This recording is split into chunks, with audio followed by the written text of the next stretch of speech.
Ассалаумағалейкум жігіттер. Уағалейкум ассалам. Қош келдіңдер Карпакстың несіне, складына. Турецкий шай ішіп жатқан екенсіздер. Ас болсын. Рахмет.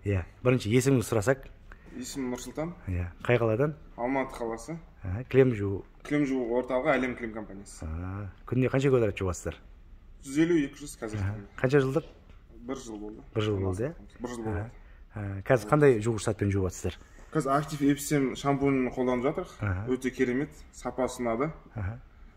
Біздің клиенттер де өте риза. Рахмет активсем. Қатты мақтамаңыз, көз тиеді. Жарайды. Алдында қандай шампунмен жудыңыз? Түрік шампунымен жудық. Шетелдің шампуны? Шетел шампуны. Қазақстандық өнім түріктің өнімдеріне қарағанда өте керемет. Ұнап жатыр, ұнап. Сол себептен ауысып кеттіңіз ба, немесе арзанына қарап па? Бағасы бір шетінен тиімді, екіншіден сапасы жоғары. Сапасы жоғары, перестирка ондай аз ба? Енді болады, енді қатты кілемдер болса ғана. Ол неге байланысты да, жуған балаларға байланысты. Бұл видеода негізі мәселе біздің Carpax Active F7 шампунын мақтау емес.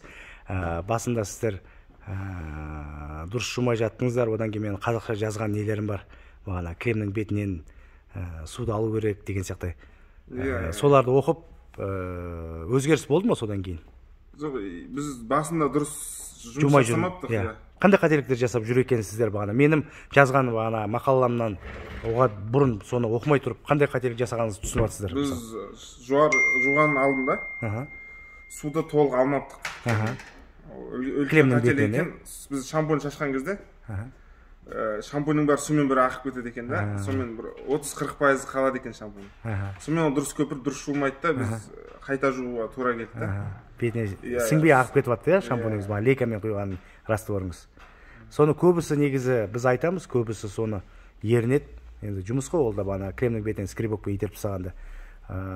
Сөйтеді де бағана кремнің бетін бірінші суғарамыз ғой, орысша айтқанда замачивать етеміз. Сол бағана шылқылдап, көлкілдеп тұрады.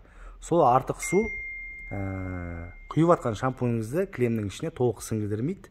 Одан кейін ротормен жуған кезде жерге үлкен көбік болып ағып жатады. Сол кезде біз ризаламыз, ойна шампунь жақсы көпіреді екен ғой деп. Сол кезде бүкіл шампуньның күші сонымен кетіп қалады. Көп мөлшердегі су құйған шампунымыздың күшін 4-5 есеге дейін азайтып тастайды. Енді біздің бағана сіздерге айтқан немесе жазып берген мақалаларымыз сізге өте пайдасы тиіп жатыр ғой? Рахмет. Алла разы болсын. Сіздерге де. Дамый беріңіздер. Басқа кілем жууға байланысты бізге сұрақтарыңыз бар ма? Мысалы, осындай қиыншылықтар болып жатыр еді. Мысалы, сағызды қалай кетіреміз, пластилинді қалай кетіреміз.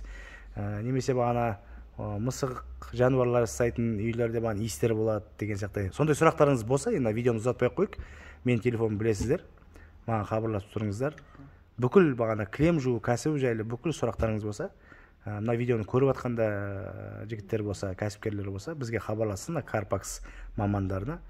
Біз енді бұл салада жұмыс істеп жатқанымызға 10 жылға жақындап қалды. Барлық сұрақтарыңызға көмектесеміз. Бар ма айтарыңыз, қосарыңыз? Сөз жақсы, рахмет. Берекесін берсін. Рахмет. Офисімізге өстіп, қонаққа кеп тұрыңыздар. Біз де сіздермен тәжірибемізді, білімімізді алған, үйренген сіздермен бөлісіп тұрайық. Рахмет. Жақсы. Carpaxпен бірге болыңыздар демейсіз ба? Carpaxпен бірге болыңыздар. Рахмет.